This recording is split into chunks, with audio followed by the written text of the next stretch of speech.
timed that pretty well, didn't I? It's okay. I'm just glad no one was hurt. Paimon noticed you doing something too, Dainsleif. Were you helping get them out? Of course. When I asked Nefer to conduct this investigation, I was not naive to the dangers involved. I had a duty to ensure your safety. Good to know your sense of justice is still intact after all these years. I take that to mean that you saw the truth. That comes as a great relief. I certainly did. And thanks to your help, I also managed to trap Rerir inside the chess set. Whoa, really? How'd you manage that? Well, to be honest, I sensed that something was wrong long before we made it to the temple. By using this fragment to probe into Rerir's past, well, the monster formerly known as Rerir, it seems I alerted him. I was tracking him, then he caught on and started tracking me too. Can't say I'm surprised. But how did he track you through your thoughts alone? That shouldn't be possible. Rerir was a secret agent who reported directly to the Vinster King. He is an expert at finding a trail and hunting down his pursuers. No wonder. He infiltrated the chess set, read my thoughts, and built a new virtual chess set inside of it. That's why we weren't able to leave at first. Speaking of your chess set, it's quite a remarkable item. Would I be right in thinking you have some connection to King Deshret? You overestimate me. I only have a connection with one of his underlings, the Ibis King. You all saw how this came to be. A long time ago, the Eab massacred my tribe, the Shimti, in our home village. A few years later, I enrolled in the academia, where some new information came to light. The Unut and the Eab fought a bitter battle over the rights to a well, all for the sake of a non-existent 50 million mora. The Eab ultimately won that confrontation, but their victory came at the cost of almost every warrior in the tribe. The final blow to the Eab came at the victory feast, when an Unut assassin beheaded their chief right before my eyes. The remaining Eab fled and have been scattered to the winds ever since. Having gotten my revenge, I returned to my hometown, where to my surprise, the nearby temple was still standing. There it was, seemingly immune to the relentless hostility of the desert, while my tribal home lay in ruins. As I stood there gazing at the temple, I noticed a cat just outside. This cat, as it turned out, was home to the spirit of the Ibis King. He led me to a gate deep inside the temple, and there he made a deal with me. This chess set is my gift from the Ibis King. The chessboard within is made to the same specifications as the one in the mausoleum of King Deshret, and represents his power of piercing analysis. With this chessboard in its container, I gained a certain ability to perceive hidden secrets. Now, you could conclude that the Ibis King simply wanted to give the people of this world the power to seek the truth, but I don't believe that's the full story. Every god plays favorites. Their hearts are as fickle as any human's, full of secrets, perversions, egotistical tendencies. But precious few gods are willing to admit this.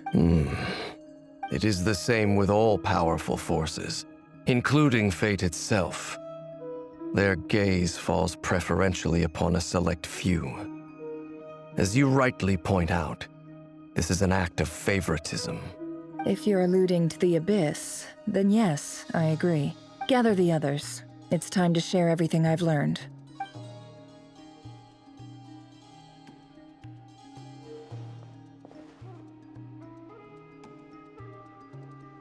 Thank you all for being here.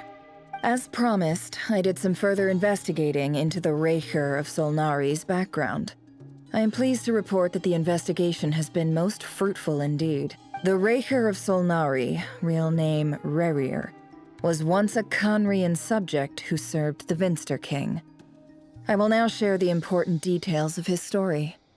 Please save any questions or comments for the end.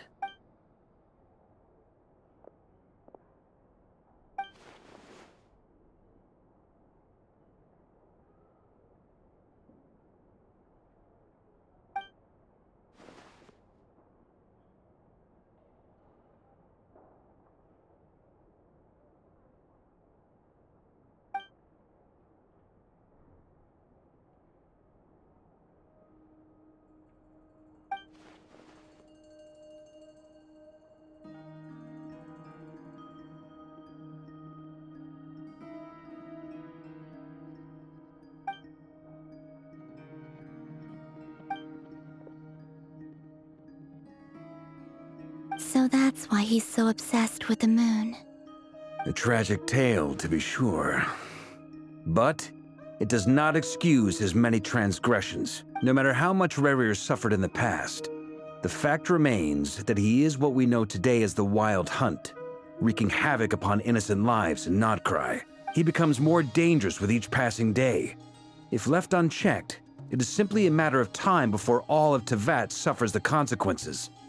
This is a threat that the Knights of Favonius cannot ignore. A question for Miss Columbina. Forgive me if this is presumptuous, but have you ever seen the spatial gateway that appeared in Rerir's memory? Never. But I have heard stories of something called the Moon Gate, and this seems to fit the description. Miss Lauma, any thoughts on this? In the lore of the Frost Moon Scions, the moon is believed to hold many secrets. Some sources speak of ancient knowledge, others of a gateway to the unknown. The term Moon Gate is one I have heard before. But as is the case with all of our legends, there are no records of any first-hand witnesses. We cannot know whether it truly exists. Then back to Miss Columbina.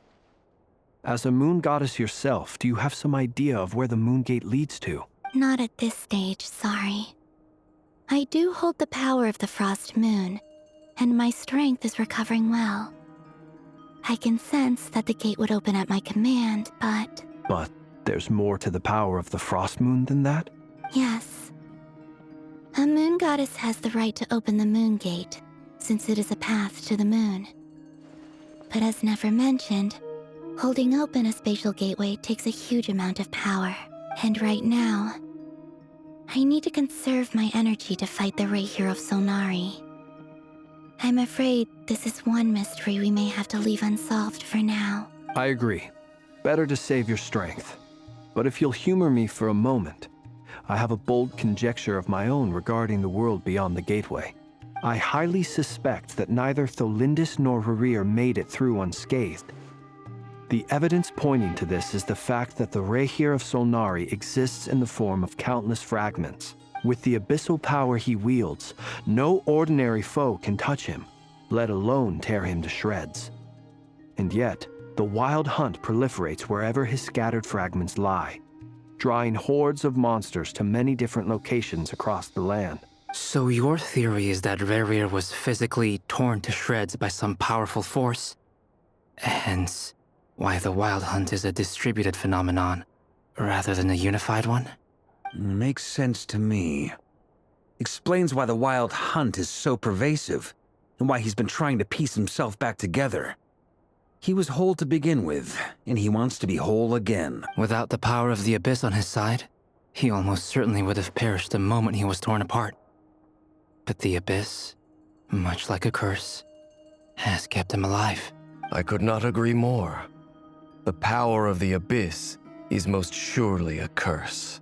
It is a compelling explanation, and one that accords with my present understanding of Abyss creatures. Whether the life form in question is primitive or advanced, if a curse has extended its lifespan unnaturally, it will continue to survive in spite of everything. This raises some interesting questions. I will run some experiments and see if there is any validity to my suspicions. That being said, regardless of whether my research bears fruit, I would like to thank Miss Nefer for conducting such a thorough investigation. Already, it has greatly enriched my understanding of the entity we face. My pleasure, Mr. Albedo. I too hope that the information I have shared today proves useful as we look to formulate the next stage of our plan. Hey! What is it, Dainsleif? You look really upset! It's just... when I think of the man I once knew as Rerir, I struggle to understand why things had to turn out like this. The two of you used to be friends, didn't you? I don't know if these words will bring any comfort, but my heart goes out to you. Mine too. We can never know all the hows and whys of the way things are. The moon and stars are full of untold secrets and lies, and the skies are host to many more mysteries than these alone. Yet, none of that can begin to compare with the complexity of human life. Those are the first comforting words I've heard in a long time. Thank you both. Well, I think this is a good place to end today's meeting. I'm sure Nefer needs some time to recover. She's been through an awful lot today. That's very thoughtful of you, Lama. Of course. Sounds good to me. Take some time to rest and digest before we reconvene to nail down a plan.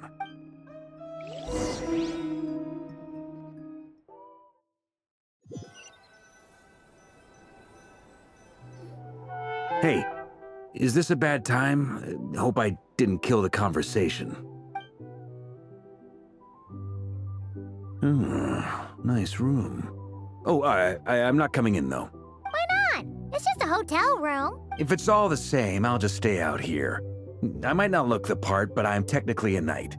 Barging into people's private quarters isn't the kind of thing we do.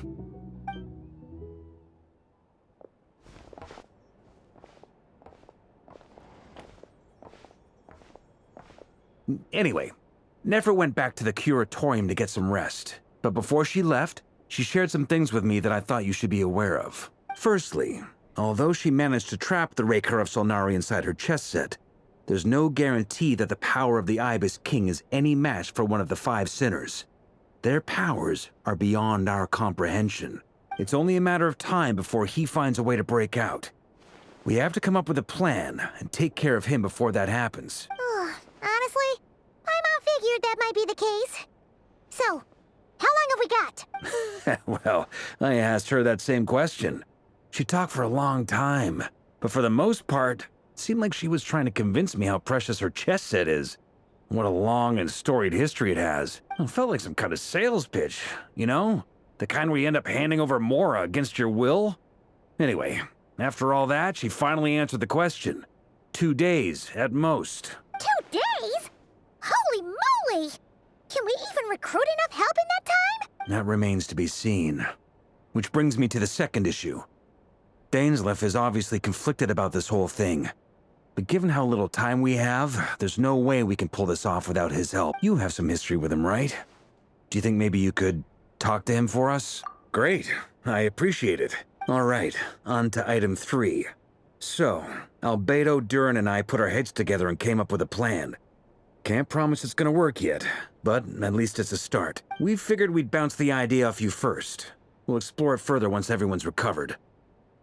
Oh, Paimon's dying to hear this. All right, so here's what we're thinking.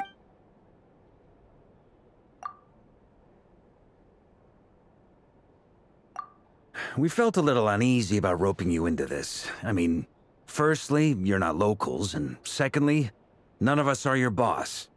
You're well within your rights to refuse if you so choose. Roping us in? Why would you even say that? We know the stakes here. It's all of us against the Raher of Solnari, or none of us stand a chance. I choose my words very intentionally, I'll have you know. I like to think there's an art to striking a down-to-earth tone even when the stakes are through the roof. Sir Varka, I have a few thoughts about this plan. I'm all ears. I think we can be more flexible with how the roles are allocated.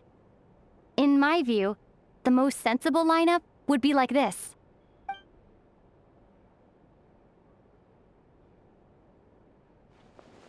I see your point, yeah. But if that's how we're going to approach this, you'd better make sure you're ready. To be clear, I don't doubt your abilities. Far from it. I just want to make sure. Are you really willing to take all this on? I want to do everything within my power. The Raher of Solnari is a truly fearsome opponent, and if I do my part, it'll greatly reduce the risk for everyone else involved. Well, that tracks with what I've heard. Jean's mentioned in her letters that you're so diligent it's almost abnormal. As in, most people weigh up the risks and rewards in situations like this. But you seem to just march towards danger without a moment's hesitation. Of course, everyone appreciates a fearless pioneer. But all that aside, I'm the Grand Master of the Knights of Favonius, and you're our honorary knight. I want to make sure your courage doesn't come at the expense of your safety. Thank you, Sir Varka. I should be the one thanking you. It means a lot to have you on board. I'll give some serious thought to your suggestions.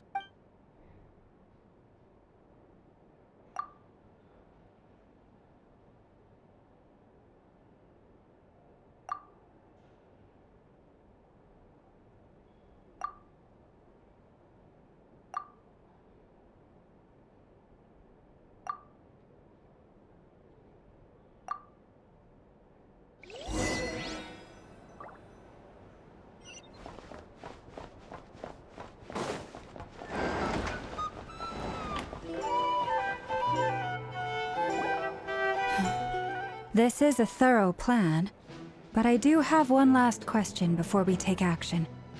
How can we be sure that our enemy won't leave the designated area? Great question. Albedo's been hard at work analyzing Rerir and the Wild Hunt's behavioral patterns. His conclusions are as follows.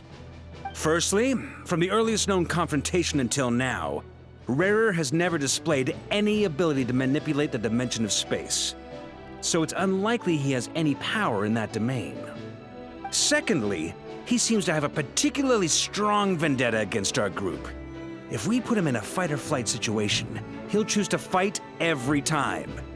Thirdly, finally, and most importantly, he is consumed by hatred, both for the moon and for his enemies. Turns out, we tick both of those boxes. We have a reincarnated moon in our ranks, and a spy who accessed his private memories without permission. He'll be baying for blood, not looking to escape. As someone who's had their fair share of interactions with the Wild Hunt, those all seem like valid observations to me. Understood. Then I will defer to the verdict of the group. Well, everyone, that's the plan in full detail. Albedo and Durin are carrying out their part as we speak. Plan approved. Scheduling. Okay, any firepower you need, I got you covered. Let's light this baby up. The Frost Moon Scions are behind you as well. And the rest of you? No objections? All right, then it's settled. This is the plan we're going with. Next up, an old tradition of mine. Anyone who wants to back out, now's your chance. Wait, we can still back out of this? Everyone says things they regret, right? I don't want anyone feeling trapped because their mouth said yes before their brain had time to think things through. A very people-first approach. I hear that's common practice in the Knights of Favonius. Heh. Who'd you hear it from? D-Luke? Shh. We don't use people's real names at work. This contact will be known only as Owl, please and thank you. This plan can only work if everyone does their part. Flint's and I will absolutely support it. We shall indeed. You'll be glad you accepted our help. Also, you are the last person I expected to see here, Miss Dory. It's not often I get called Dory in a work context.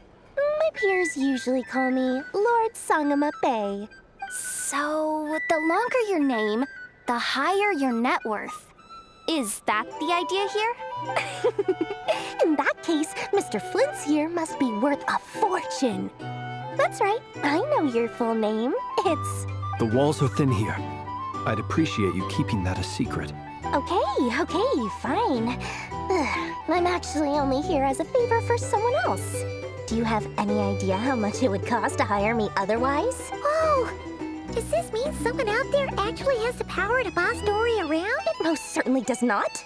We have a long-standing and mutually beneficial business partnership. She's actually the mom of a friend of yours. Said mom supplied me with a great little trinket, but now that lady's ruined everything. If I don't start building a little goodwill now, my whole business in Notcry is gonna go down the drain! Okay. So what exactly is so special about this pendant? It's a lucky charm that a great mage made for me. We have a business relationship, and she was worried that something bad might happen to me. So, she wanted me to have something that can store power to protect myself with. I finally got it all fully charged up with Kuvaki, and then never went and used it all up at once! Never lost so big in my life! You're right. It was all my fault. I didn't mean to drain all the Kuvaki in the pendant, but I'll make it up to you. You will? Well, in that case, how about you give me your chess set? And we call it even.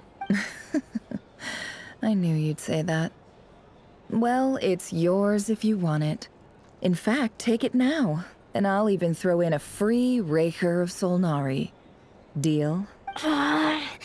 You're putting me in a difficult position here. It's a very useful thing to have around, but I have a funny feeling it won't be around much longer. I guess we'll see in a couple of days. Looks like bankruptcy for me. Hey, don't be so pessimistic. See this through and you never know. You might find a new business opportunity on the other side.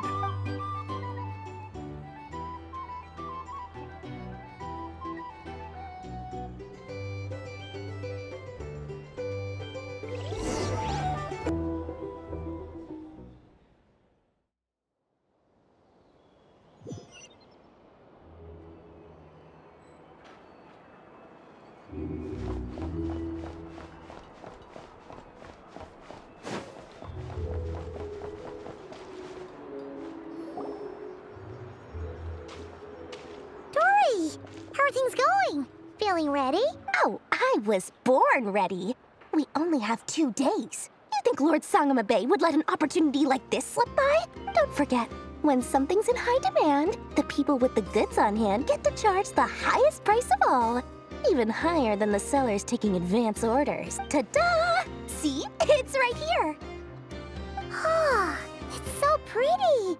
Did you make it? No, I have a supplier. We go way back, so he made me a very attractive offer. Aha! No wonder you were talking about lucky charms at the meeting. You've been getting Kaveh to make them for you. That's not the full story. It actually started a while back as a project between me and the Dendro Archon. Mage Alice once warned me that this world won't stay safe forever. There may come a day when everyone faces a great crisis. I passed this on to the Dendro Archon, and she secretly brought together a research team made up of Sumeru's top scholars to invent a technology that could keep people safe. I won't go into the details because it's all very complicated, but if you want to know more, you can ask the Dendro Archon about it sometime. Anyway, point being, it was the Dendro Archon who asked Kaveh to build this little contraption. As one of the top Kashara War talents, he was the obvious choice. Took him long enough. He stressed over it for ages. Must have gone through at least a dozen designs before producing a final product. But that's Kaveh for you. Marak delivered it to me a couple of days ago, along with a letter from Kaveh. Could I ask why I'm sending this technology to you? What's your proposed use case? Has it been approved by the relevant authorities? So nosy. My fault for sending him the research permit to begin with. Surely Nahida must have told him you were involved in this project. He was probably just nervous because you're always so secretive about your business. Could be. Anyway, I just replied, let's hope there never has to be a use case, because it would involve grave danger. Fair enough. But it sounds like he was just being cautious. He probably felt responsible as the one who made it. Or maybe he was asking as a favor for his housemate. He's done that before. Not sure why, though. His housemate doesn't seem to really care that much about this kind of stuff. Either way, all's well that ends well. I'm just glad to finally have my hands on the product. I wouldn't want to be without it, given the potential dangers that lie ahead. Huh? What does that look mean? Paimon's just super surprised. This must be the first time we've ever seen you actually get serious about something. Well, a long time ago, I made a promise to myself. I promised that I was gonna live every day of my life with a big beaming smile. Obviously, Mora plays a big part in that. But there are always gonna be times in life when you have to give something back. That could mean paying back a debt, returning a favor, or showing some kindness. Alice has been a huge help to me over the years. She was the first investor I ever had. And I want my investors to know that Lord Sangamabe is the best in the business. And more than that, no one knows what the future will bring. Whatever happens, I want to make sure the Dendro Archon and all of Sumeru is prepared to face whatever comes. Oh, that? I was just making sure Nefer and I are square. Don't be thinking it was some sort of benevolent act. I'm no saint, so don't treat me like something I'm not. My priority is doing the business that I want to do. So long as my conscience lets me, but it usually does. That's the Lord Sangamabe business model. All right. If I do say so, and that's the whole point. I'm a businesswoman. Don't go trying to figure out what kind of person I am. You'll exhaust yourself. Much easier for everyone involved if you just take my word for it. Oh, and could you two help me get this stuff where it needs to be? Thanks so much. You're my favorite assistants.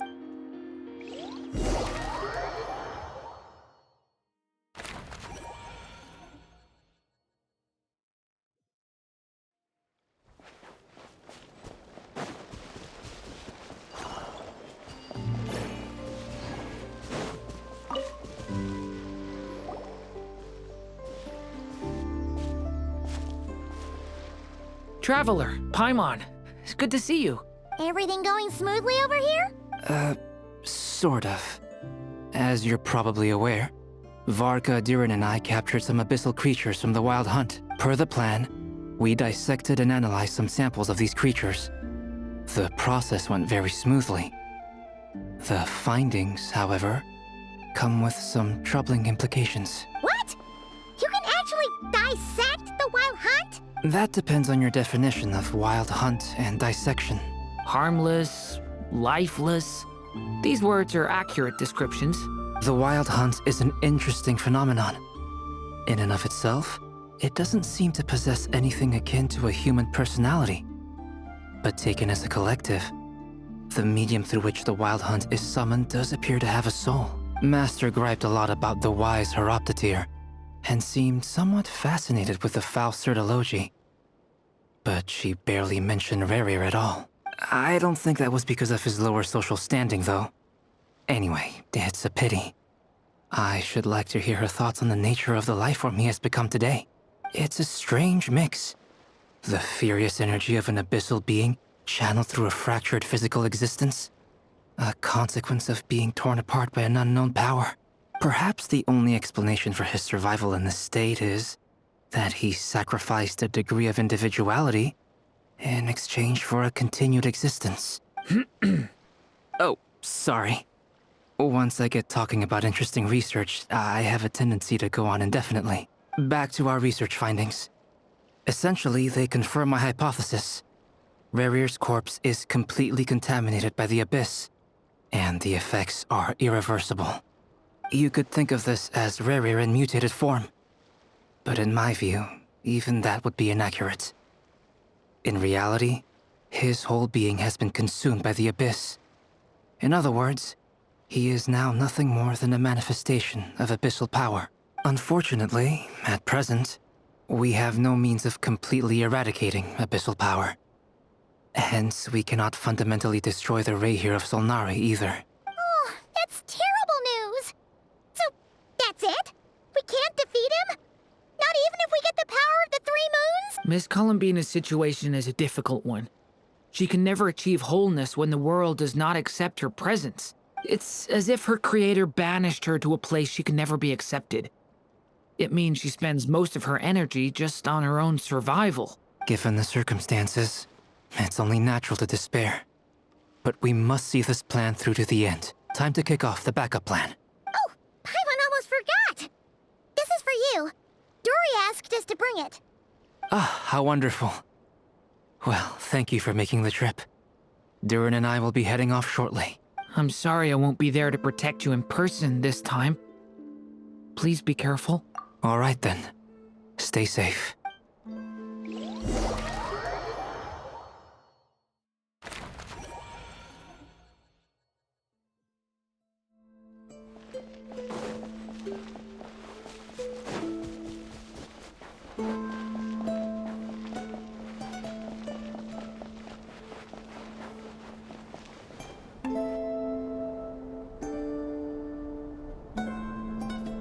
Miss Lauma, is everyone here?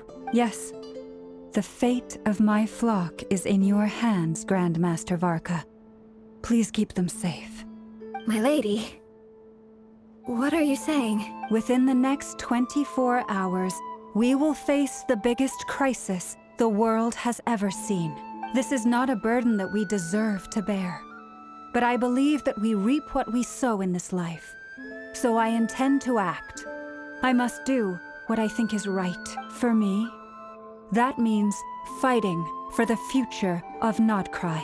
This gentleman is the Grand Master of the Knights of Favonius, Varka, Knight of Boreas. In my absence, please follow his lead. Hey, everyone. Guess I should introduce myself. Well, to start with, I know my way around a battlefield. The biggest strengths are honesty and hard-workingness. Anyway, point is, I don't intend to let Lauma down. I'm gonna do everything in my power to keep every last one of you safe and sound.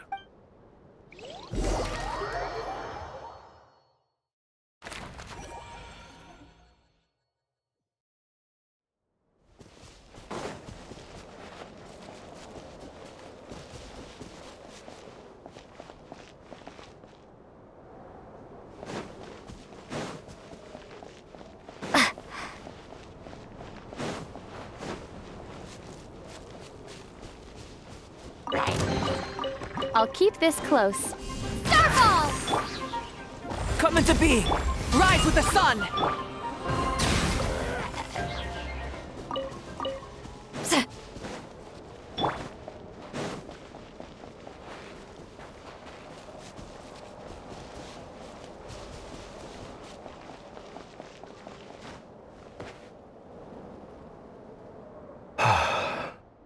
Something on your mind?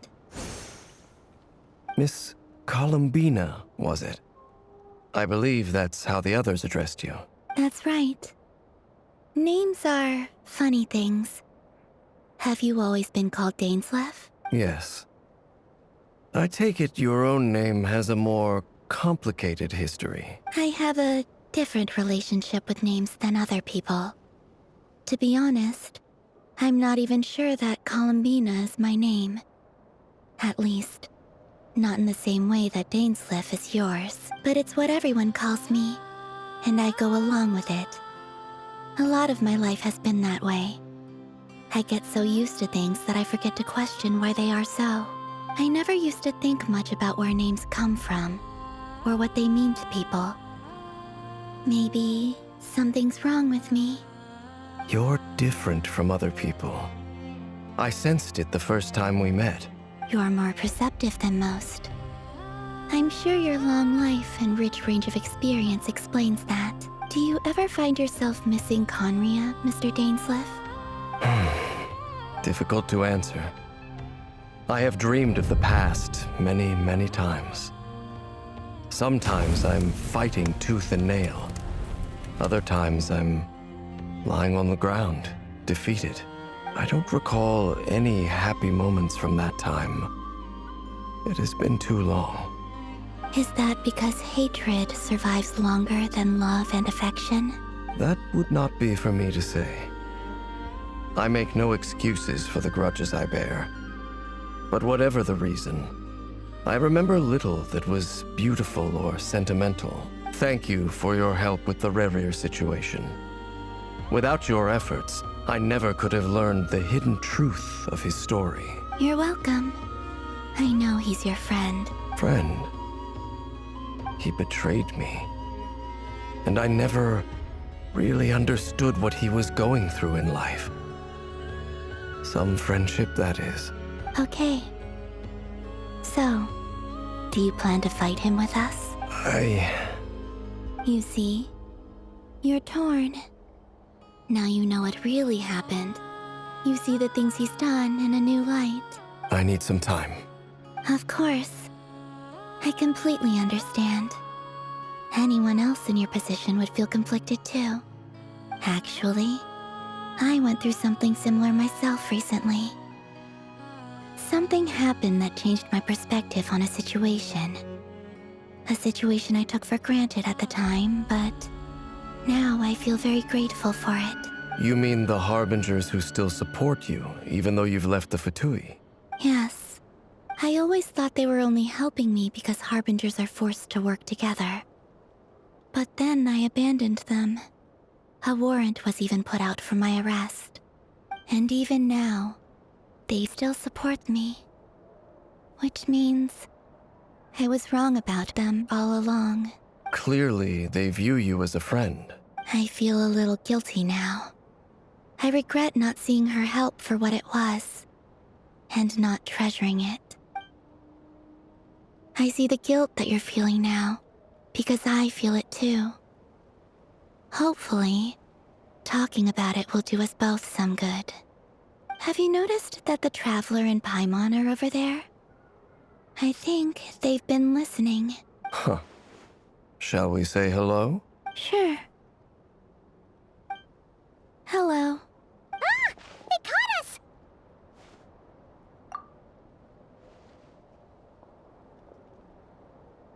I apologize for making you worry. No doubt you wish to know where I stand on the plan to take down the Rerir of Solnari. I'm afraid I need a little time, but I will seriously consider joining you. You will?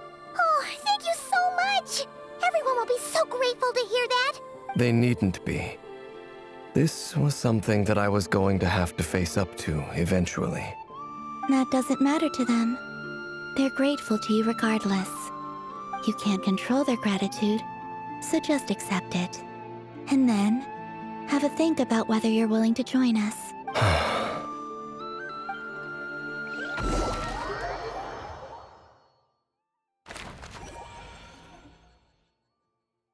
It's nearly showtime! Let's go rendezvous with the others. You know the place.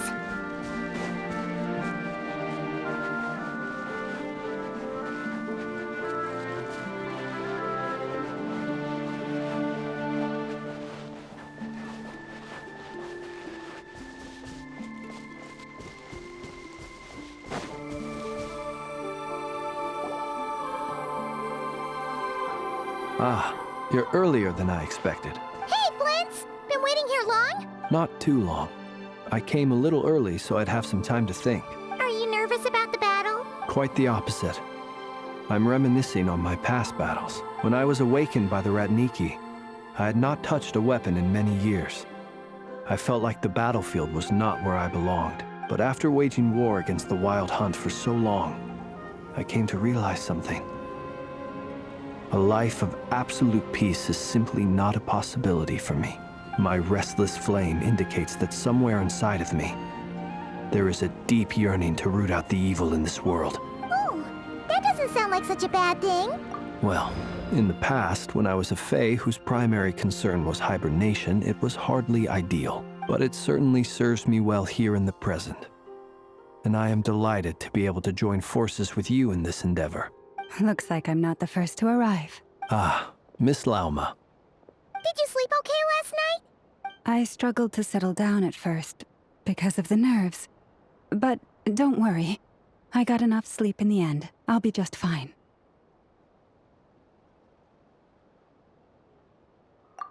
Please, I'm just doing my part. Never! Over here!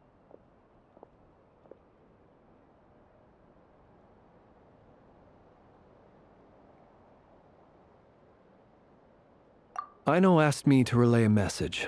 She said Anefa will be on high alert and keep a close watch over all secondary districts where defense is required, providing support as necessary. Meanwhile, Aino herself will provide range support to us directly, using her latest invention. Excellent. My thanks to all involved. The chest set's looking a little unstable. It won't hold him much longer. We should be prepared to engage at a moment's notice. No sense sitting around waiting. Let's make the first move while we still have the option. I agree. Paimon, find a safe hiding place. Got it! Be careful, Traveler! I will.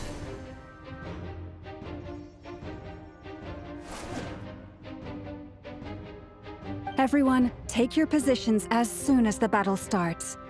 Every ounce of strength we have in our bones, let us bring to this fight. Ready? Let's go. I've seen all your futile ploys before. You have become the authors of your own demise. I wouldn't be so sure about that. You are merely a moment of sport before I tear down the moon.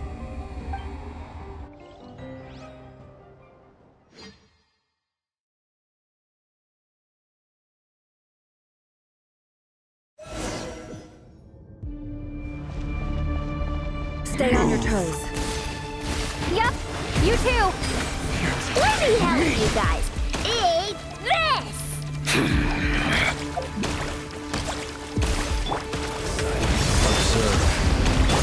No more lies. Pathetic! Moonlight betrays you.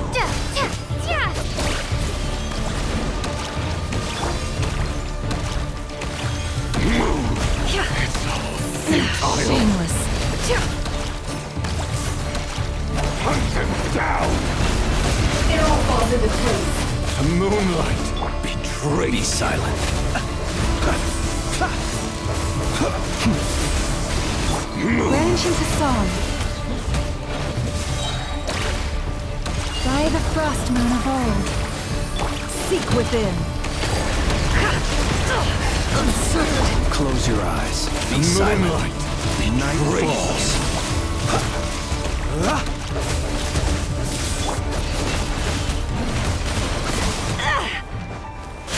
It all falls into place. Pathetic! Observe. Close your eyes. Do you fear the dark? Futile!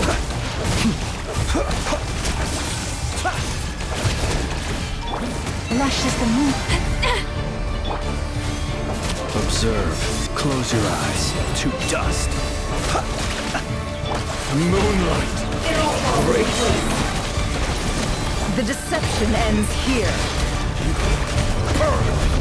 It began with the moon, and so shall it end. The moon will protect you.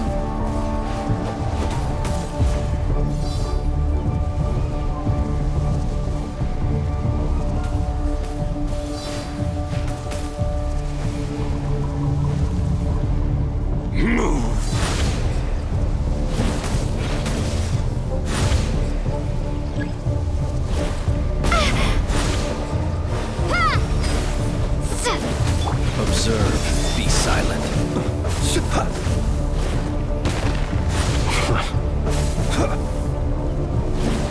Do you see now?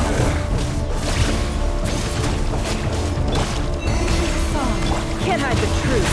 From here. When will it be as you foretold?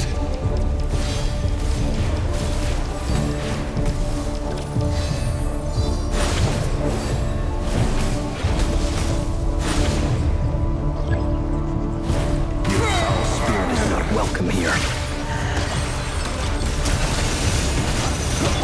For the everlasting forest, leave this place. Seek within. It all adds up.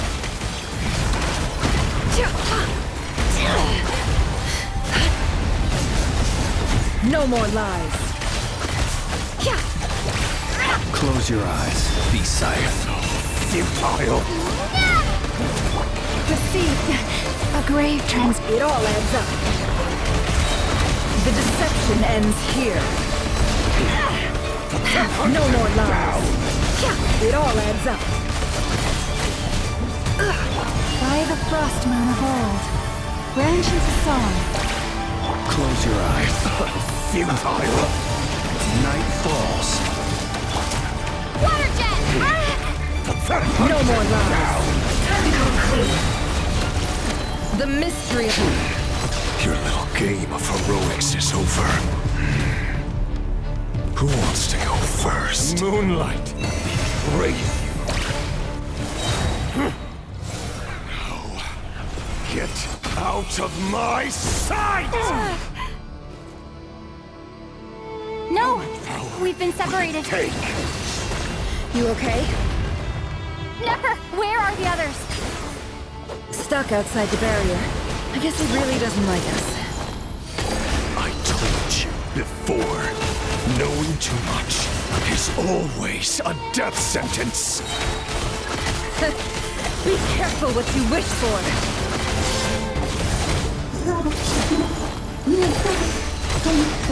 Lauma! Can you hear me? Silence. Voices are gone. But at least I know they're still there. We need to focus. Stick to the plan. Remember my most important task. Just stall him. If I can stall him for long enough, the moment will come.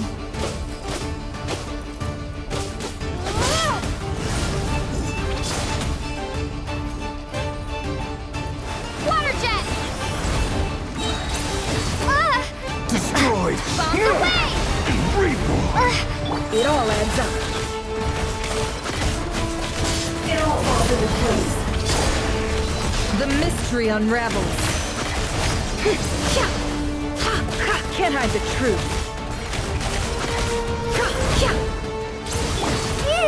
Destroyed. Reborn. Go! No more lies. The deception ends here. It all falls into place. It all falls into place. Can't hide the truth. Destroyed! Reborn! Where to run, where to hide!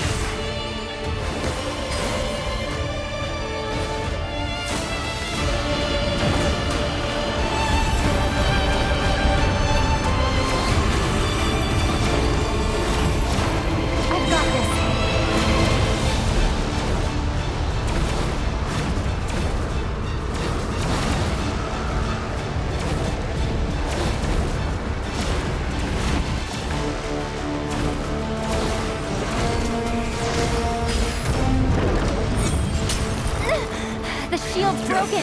I can't keep this up. Don't push your luck. Water jet!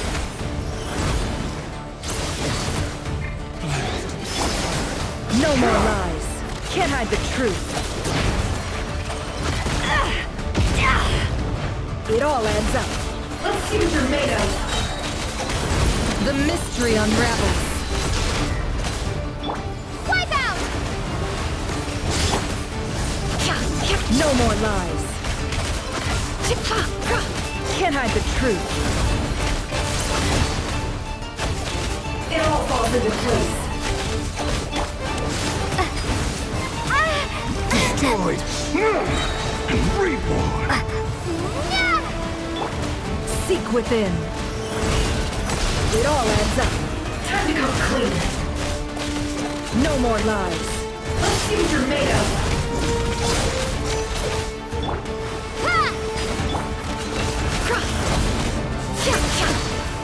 Destroyed! And reborn! The deception ends here. It all adds up. Time to come clean. Bombs away! Go! Can't hide the truth.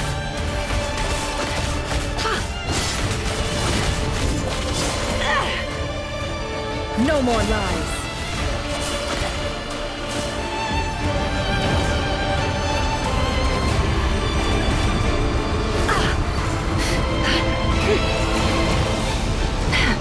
Curses.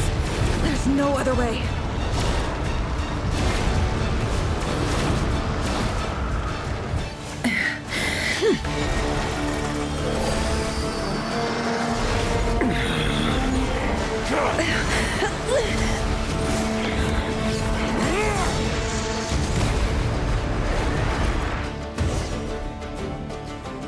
The only way to defeat Rarer is to borrow his own power. That means Columbina will have to disappear while you two bear the brunt of his attacks. You have to hold on. Find a way to keep him focused on killing the two of you.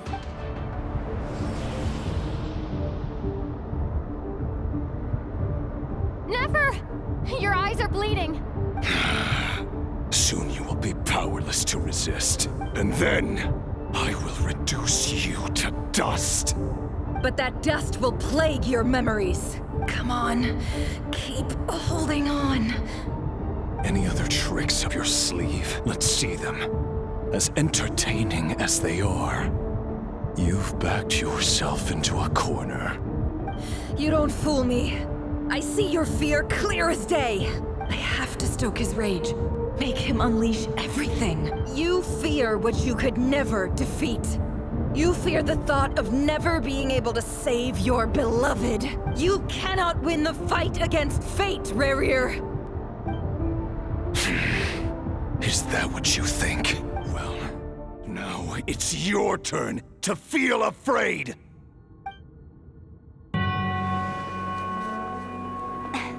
You fear the sound of your own name?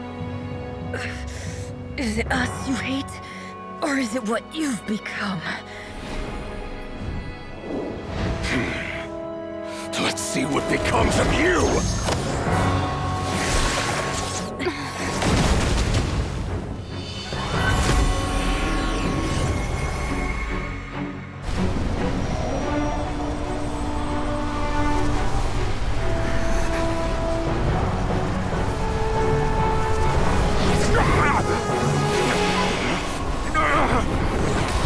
What's happening?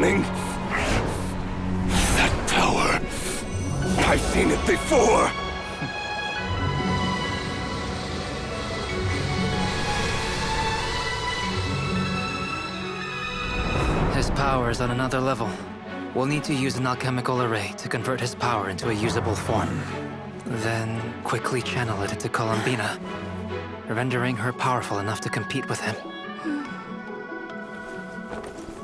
I'll join you. I can help.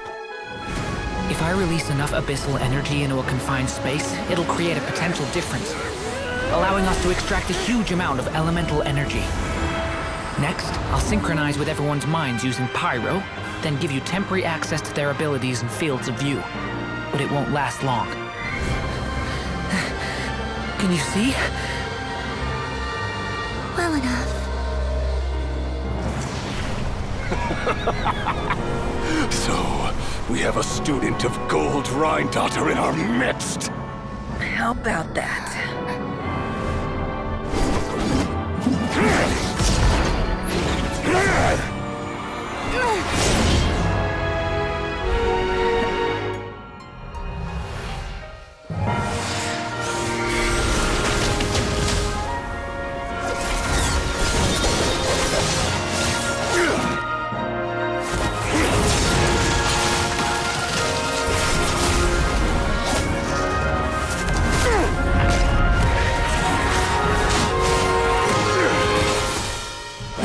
You use my own power against me? Just like how you stole Kuvaki. Look familiar?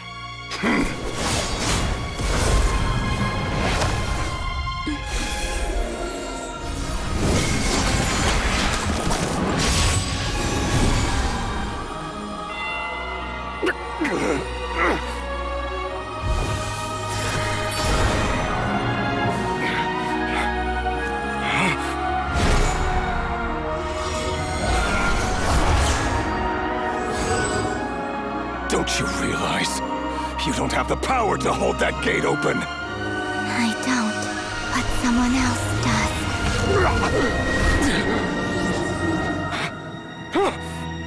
Goodbye, Rerir.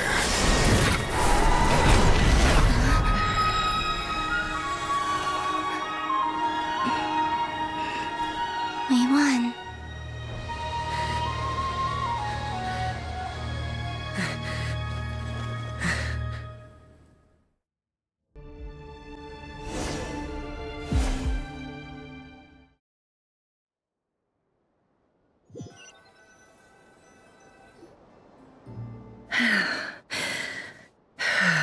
Nefer, how are your eyes? They're fine. Apart from the blindness, of course. It's not too late. Let me handle it.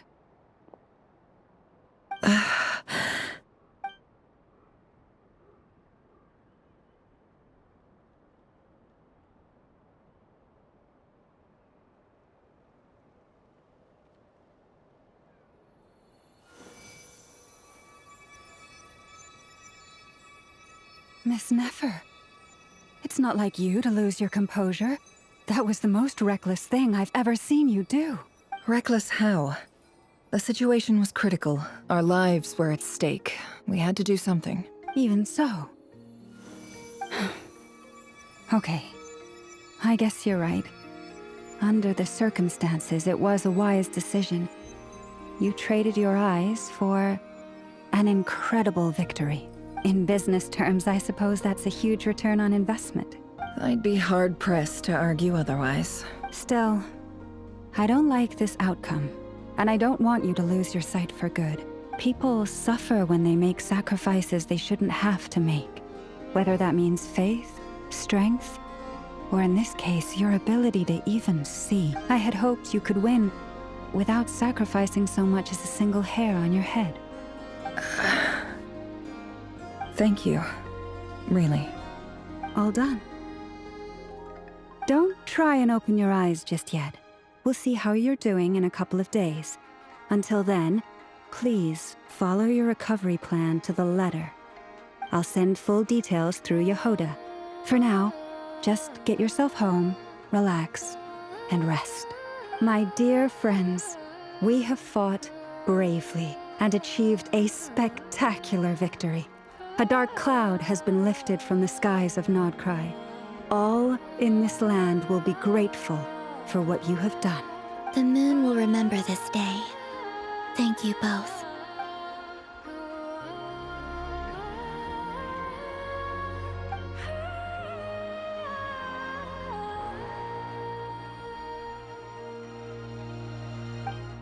There's something I want to let you know.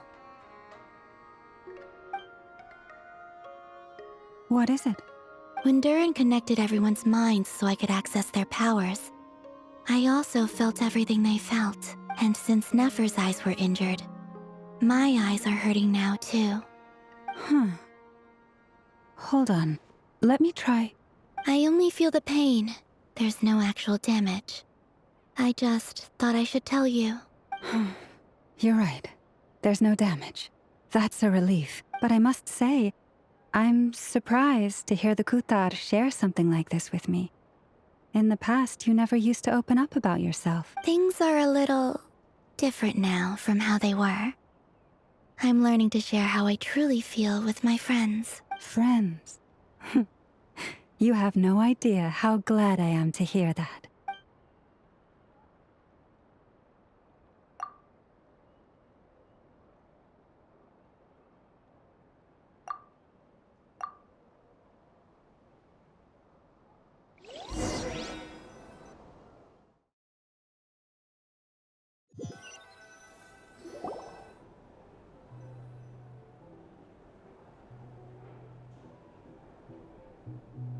Yay! You're awake! How are you feeling? Any aches and pains? Did you sleep well? I'm doing all right, Paimon. No need to worry about me. Phew! Well, that's good. Paimon's been sitting on the edge of the bed worrying about you for ages. You slept a whole day and night. Poor Paimon had to eat all by her lonesome. Glad to hear you didn't starve. How was the food? Well, it wasn't the same without you there to share it. Honestly, Paimon just can't relax when you're not your usual self. She couldn't enjoy the food and settle down to sleep. Well, I'm back to normal now. Oh yeah, and Albedo swung by earlier. He said to tell you to head to the tavern when you woke up. Varker and the others are organizing a victory feast and they want to celebrate with you. He also dropped off some medical supplies, but you seem fit as a fiddle, so guess you won't be needing those if you're feeling up to it.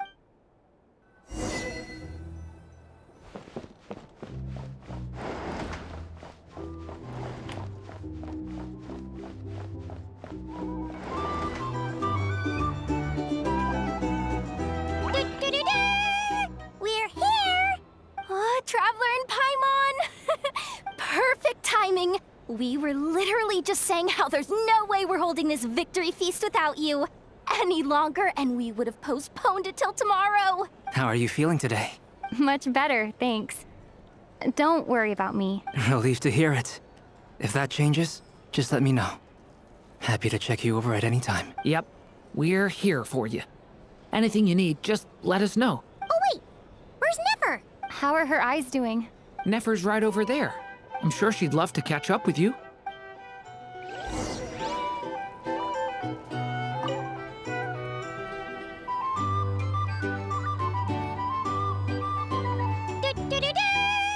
We're here!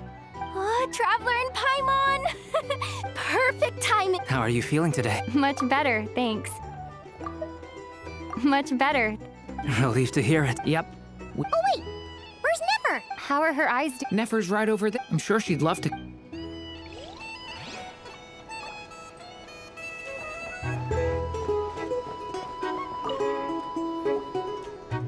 I thought of 1,000 ways to congratulate you. The honorary knight stuns them speechless once again. Well said. The honorary knight showed us all how it's done. The other knights tell me that Mondstadt was the first stop on your journey. All of us are truly delighted to count you as our friend. I'd like to thank you for supporting the Knights of Favonius, and also for helping us save Nodcry. Nonsense! Of course I'm gonna mention it. This is more than just business. It's a relationship. And there can be no relationship without showing gratitude where it's due.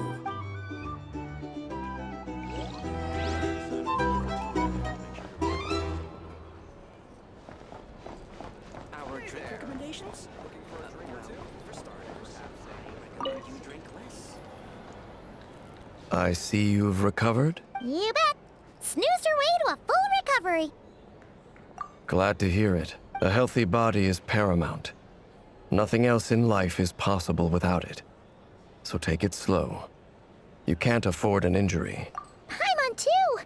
You really saved the day when you swooped in to open that gateway.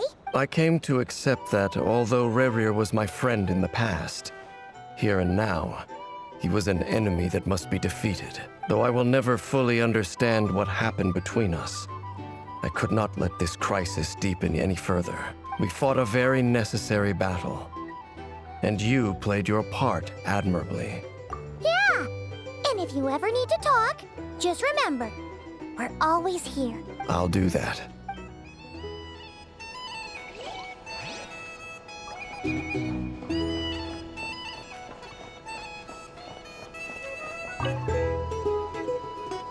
Hello, you. Recovered from the battle?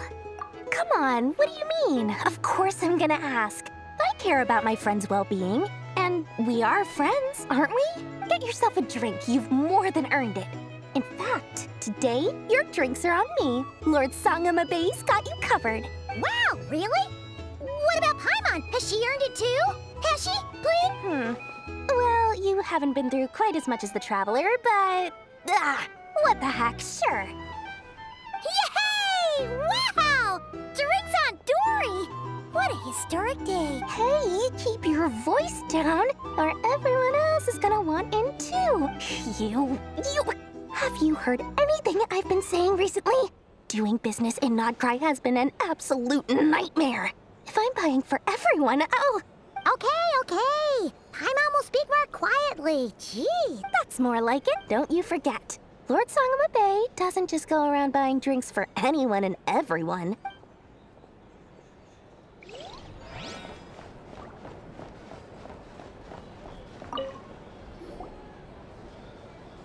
Never!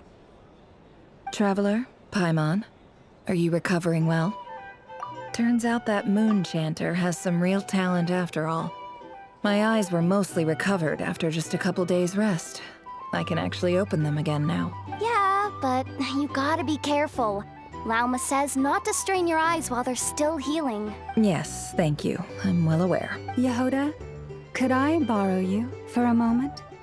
I could do with an extra pair of hands. Oh, sure. Coming. Did you hear that? I gotta go help Lauma for a second. You guys chat among yourselves. I'll grab us some drinks on the way back. Paimon, you still like 'em sweet? You bet!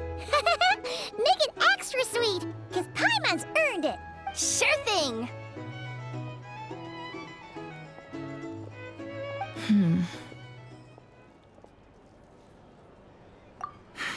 The Raker of Solnari. Kind of a snake, don't you think? No, definitely a snake. A poisonous one who spewed his venomous hatred everywhere. Anyone who seeks revenge out of hatred for other people has become a snake. That's something my dad used to say. Perhaps. I'm sure it sounds like a very wise and open-hearted perspective to your ears. But me? I think hatred is a perfectly justifiable emotion. What else is left when everything you depended on in life gets stripped away? Something's gotta fuel that drive to keep on living. If you're worried about me, you can nip that in the bud. I'm not someone who gets stuck in the past. It's just... I suddenly feel like I was wrong to call my father a liar. He was just a fool. That's why the Academia turned their back on him. Oh, Father. How much better things could have been if you were a skilled liar. Look at the Ibis King. Thoth is a fiendishly cunning liar. And yet, strangely, he feels more like a father to me than my real dad ever was. He's never brought it up, but I'd bet he feels the same way. Why else would he give me the power to perceive the truth, while at the same time training me in the art of deception? Well, King Deshret banished him to Aru, which is essentially a prison, and posed 3 questions to him. He promised that he'd have his freedom if he could find the answers. His response was to take on a physical form and approach me. hoping that I could become his envoy and search for one of the answers on his behalf. Did he really think I'd fall for that? He's stuck there. He can't make me return what he gave to me. So that's enough for you to decide he's nice, is it? He's a prisoner, and he was scared. So he decided to perform some good deeds to win people's approval. He lives in fear because he's a deceiver. How is Rerir any different? You can't work as a spy your whole life and expect a happy ending. It's preposterous. Yet I can't say I don't understand it. Liars live in the darkness of their own making. But it's still human nature to want to go on living. They say that a liar's soul is the most worthless thing in the world. What do you think? Oh, really? Well, it takes a very kind person to find compassion even for liars. If you ask me, the soul of a liar really is worth nothing. Because all they care about is themselves. For example, when something good falls into my lap, I don't go sharing the news around. Stops other people trying to steal it from me.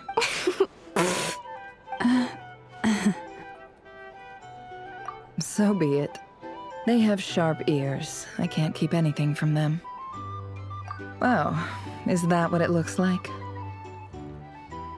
Well, you all know my past now. And I can't simply eliminate everyone who knows too much. So I guess I just have to put up with you.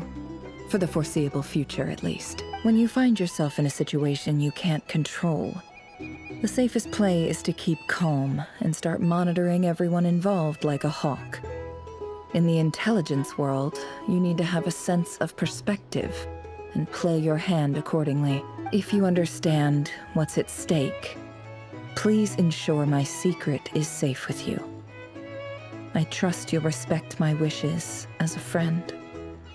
But don't forget, I will also be watching you like a hawk. Very good. Oh, wait!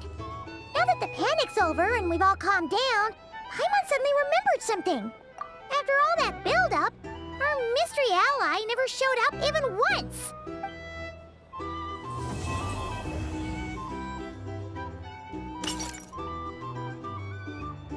Huh? Am I imagining things?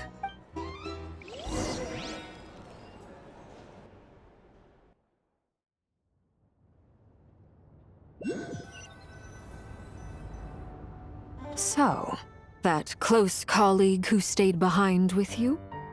What's he been up to recently? Don't know, don't care.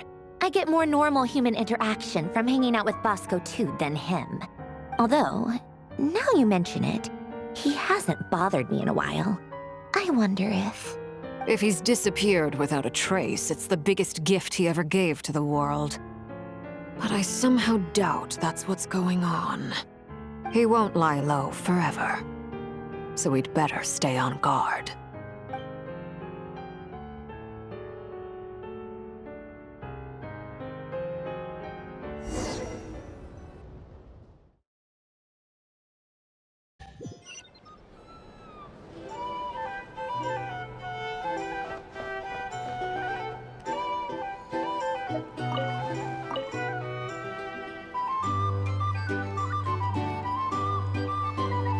Ah, Lord Sangama Bay. How lovely to see you. I must thank you for the device you provided. It was an enormous help. Would I be right in thinking that it was developed by the Academia? Why come and ask me when you clearly know already? I mostly came to thank you. That's more like it. A little gratitude goes a long way with Lord Sangama Bay. Play your cards right, and you might even stand a chance of becoming my long-term supplier. The chance to work with such a kind and charitable investor as yourself would be a great honor for the Curatorium. Huh? Charitable? Who said anything about charity? First time hearing about it. Let's see. The first plot of land you purchased in Nodcry, your desert interests, and... Stop! What do you think you're doing? Exposing my investment history! It's nothing to hide from. They're all perfectly legitimate investments. And some of the land you purchased was with the intent of building a sanctuary? Yes, I heard about that too. How did you... You're a curious case, Lord Sangamabe. You don't like people finding out about your good deeds, do you? But I'm afraid no matter how hard you try to keep things under wraps, where there's a will, there's a way. You did it for Sumeru, didn't you? It was empty land that was gonna go to waste otherwise. I figured if I built something there, it might at least get some use in an emergency. Disasters are capricious things. They strike without any warning. I've lost family to a disaster before, and I don't want to lose any friends or business partners if I can help it. My elder sister used to dream of finding a sanctuary. Somewhere with plenty of food, water, and medicine. Where everyone could live happy lives. It was something I looked into. But after discussing things with the Dendro Archon, I decided on a more effective strategy. The tech people handled the tech, and Moneybags provided the Mora. It just made the most sense. It's a pity that so few people know the truth about you. Everyone says that you view everything in terms of Mora, and all you care about is growing your own wealth. So, what's the problem with that? Everyone wants to be rich. It's human nature. So yes, I love Mora, and it's nothing to be ashamed of. But surely you have dreams of your own, beyond just making Mora. You don't get it, do you? My dream is to invest in other people's dreams. And, you know, make a nice little slice for myself along the way. Just thinking about it makes me happy. That sweet, sweet sound of Mora. Thank you. For the device? And the pendant. Oh, that. I was just returning a favor. Don't worry about it. Seems like we've both been away from home for a very long time. Yeah. So long that I barely remember what my family even looked like. That would be your mother, father, and sister? Yeah, though it's been years since my sister passed away. It's not like I want to forget them, obviously, but memory can be even more ruthless than the most calculating business person. Beyond a certain point, if something isn't helping you, it just gets rid of it. My sister can't help me now. Slowly but surely, her face is fading from my mind's eye. It's become a vague impression. Not everything will fade. When loved ones pass away, the beautiful memories are the ones that last the longest. Yeah, that's true. If you ask me, that's the one silver lining in all of it. Well, that, plus, I'm sure that life is much better now than it was back then. Oh, absolutely. I have tons of Mora, a big beautiful house, business is booming, and I'm as happy as can be. You've got a lot going for you too. Boss of the Curatorium of Secrets? I'm sure there's plenty of Mora to be made in that line of work. I appreciate the vote of confidence.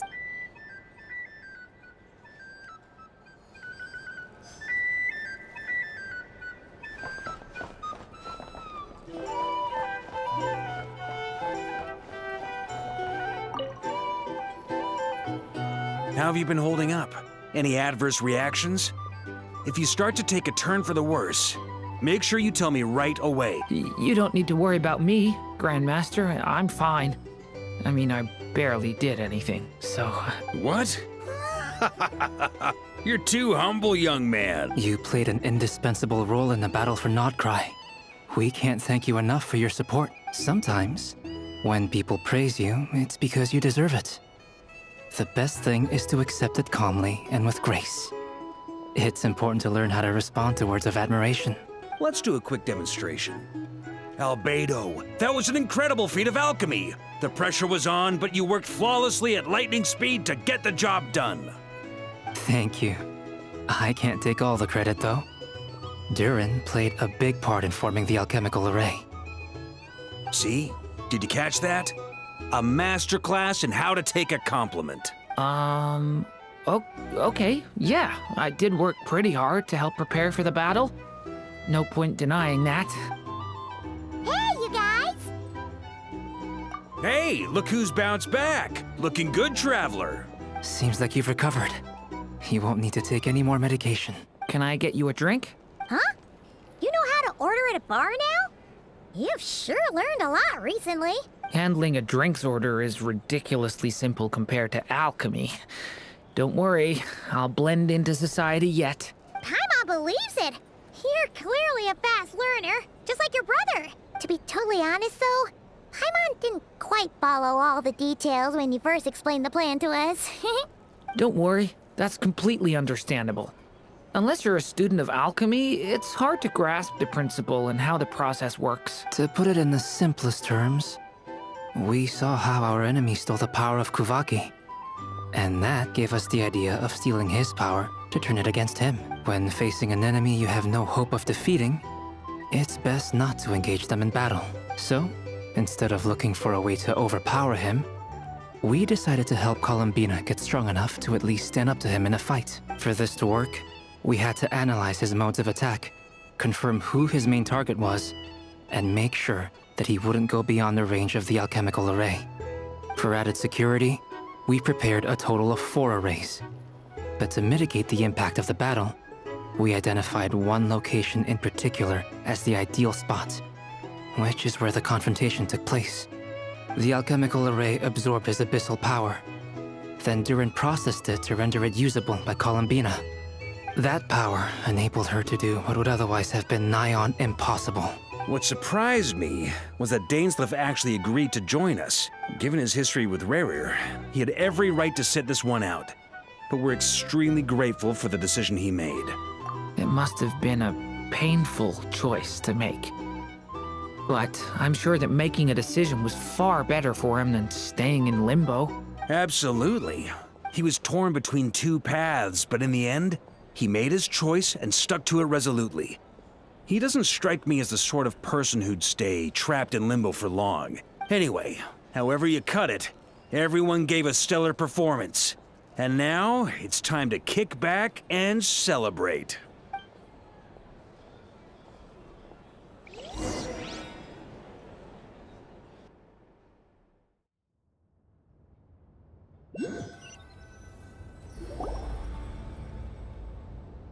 That's the only reason you're here? Yes. I've thought a lot about it.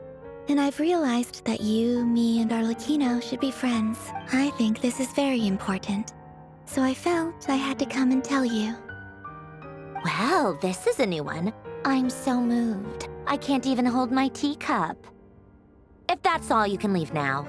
Do you not want to be friends with me? Or is it that you prefer being co-workers? What is this, Columbina? Are you deliberately testing my patience threshold? Right now, my politeness module is active. But if you say another word, I swear I'll shut it down. If your politeness module was active, wouldn't you say the word please at some point? Paulownia, please see Lady Columbina to the door. Will you still invite me to your next tea party? What? Yes, I think you will. Bye-bye, dear Sandrone.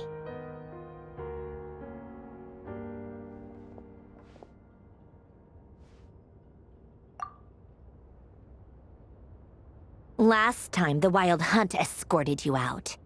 Would you rather I handled it myself this time? We just wanted to, see how you were doing now that it's all over. Why? Out of concern for my safety? I hope you didn't seriously think that the Rayhir of Silnari would be able to lay so much as a finger upon me, given how prepared I was. Mostly because you kind of helped us out, so we just wanted to check you were okay. Looks like all your robots are fixed, huh? Oh, don't you worry about that. Tea time is already a write-off. The visitor before you managed to kill my appetite. If you're in the mood for tea, go ahead and help yourself. Otherwise, it's going to waste. My coasters are still missing in action, though. Use this notebook instead. Whoa! Pretty hefty notebook. Look at all those calculations. You can ignore those. They're just dumb scribblings. I doodle and write in my free time. Sometimes I remember the distant, dreamlike past. Sometimes I imagine the far-flung future. And other times, I grit my teeth and note down all the crazy nonsense going on in the present. Some people do the crosswords in the newspaper. This is my equivalent of that. Trying to predict the future is like daydreaming. And writing about the present just makes me furious. The past is my favorite. If nothing else, it's already set in stone, so I don't have to rack my brains trying to figure it all out. Huh. Although, having said that, the only vaguely interesting memory in my past is probably that guy they call Lord Artificer. Who else? Pretty much all the mecha in Fontaine are his personal handiwork. Wait, are you saying you know him? Like, personally? As a friend? I mean, I guess we were friendly enough. Yep. In fact, I'm probably the only normal person left who knew him at all. We used to chat occasionally back when he was still around. Before he passed away, he asked me to destroy all his manuscripts. I honored his request, but I did read through everything first before destroying them. I mean, I couldn't let the genius of Lord Artificer Alain Guillotin disappear like that. Would have been such a waste. So, that's where the formulas in your notebook are from? I just told you. Those are my equivalent of crossword puzzles. They're just dumb formulas that I solve for fun when I'm bored. Alain's work was like epic poetry. The formulas in my notebook are just silly little riddles in comparison. Not that there's anything bad about them. I mean, at least, solving those riddles isn't going to hurt anyone. Except me, because I lose a few brain cells in the process. Anyway, while we're on the topic, I might as well tell you about what happened to him and his friends. Alain Guillotin had two close buddies, Renee and Jacob. They spent their childhood years together in the Narzissenkreuz Institute. They were all quite competitive, so there was some rivalry between them. But it was a friendly rivalry. But beneath the friendship and the rivalry ran something deeper, a sense of nostalgia for the past. Unfortunately, childhood would end, the prophecy would come true, the apocalypse would arrive, and the future would never be. A mad dream that would normally only capture the minds of lunatics begin to take root in their hearts. A dream of saving the world. And if Renee and Alain had been people of lesser wits, that dream would probably have ended up as something for them to joke about in their older years. But alas, they were some of the sharpest minds around. They nurtured that dream with the full power of their intellect, and it grew into something that ate away at their souls. The first of them to fall under its spell was Renee. Against Alain's wishes, he persisted in experimenting on a mutual friend of theirs to try and save their life. Alain did not approve and parted ways with Renee.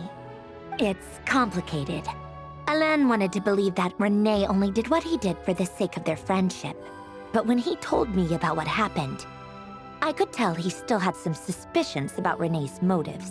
Perhaps the seed that would grow into a nightmare had already sprouted in Renee's mind.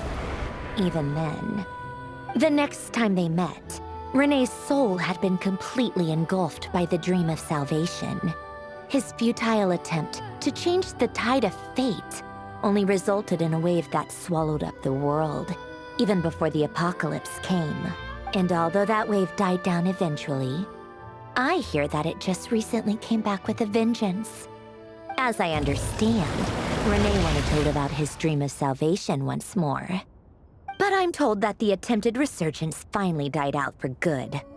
At long last, Renee awoke from his deluded dream. Though of course by then it was far too late. What do you think of Renee?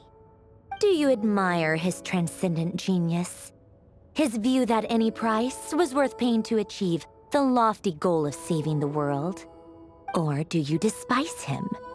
Dismiss him as an evil madman who wrought havoc on the lives of everyone around him as he pursued his delusional dream? Same difference, really. Just a matter of perspective. What a cop-out. But I suspect you'd have a more incisive and insightful answer if we dug into it further. I don't like fanatics who give up their whole lives for their ideology. Nor do I like fools who let their delusions take control. Maybe I could understand if Renee had just been an ordinary person. But he had a sage-like intellect. And still managed to get himself lost in the labyrinth of his own desires. Anyway, that's enough about Renee. Now, moving on to Alain Guillotin, the Lord Artificer. He managed to put a stop to the first storm whipped up by Renee. But after that, Alain lost his friends and family. To his credit, I suppose, the loss of his family and friends was purely a tragic accident. It's not like Alain sacrificed them for his cause or anything. After that, the only thing supporting his work was the same dream that had dragged his closest friend down to the abyss. But although the desire to save Fontaine drove him to found the Fontaine Research Institute, Alain continued to reject any form of transcendental knowledge or power. He was suspicious and fearful of it, having seen the way it had affected his closest friend. I think that formulas and machines derived solely from human intellect were the only thing that gave him a sense of spiritual comfort. Yet Alain's intellect was simply too great. It barely left him space to breathe in his lifetime. Once he realized that the end of his life was approaching, he finally accepted the truth. The Nazissenkreuz Institute needed someone, and a human being, to see its story through to the end. He quit working on his formulas, trading them in for the fairy tales that had played such a formative role in his childhood, but which he barely touched in his adult life. He told me that the director of the Nazissenkreuz Institute used to read those fairy tales to the children as bedtime stories. Apparently, they worked wonders at sending kids off to sleep. I think that all he wanted at that time in his life was to be able to sleep deeply without being plagued by depression. By that point, nothing else really mattered. At the very end, he laid down to rest in the ruins of the former Nazissenkreuz Institute orphanage, while the Fontaine Research Institute he had founded continued tirelessly with its work.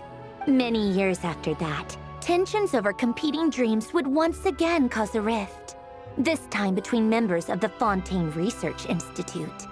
But the actions of those fools had nothing at all to do with Alain. And that is the story of two people from the Nazissenkreuz Institute who both wanted to save the world. One went all in on his fantasy of salvation without ever looking back, and ended up calmly sinking to the bottom of the deepest sea. The other sought desperately to burn bright in his life, even though he wasn't sure where he was going.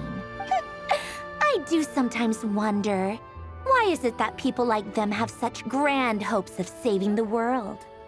Even the grandest tree starts as a tiny seed.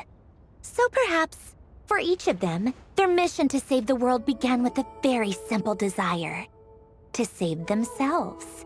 They were young children with friends and family who mattered to them, desires to explore the meaning of life, ambitions to have a successful career. They didn't want to see all of that taken away in one fell swoop. Or maybe they just wanted to find something to anchor themselves within the chaos, to stop them getting quietly swept away by the storms of life. But instead, the search for their own salvation took them down the rocky road laid out by fate. Do you think the desire to save oneself is enough of a justification to try and save the world?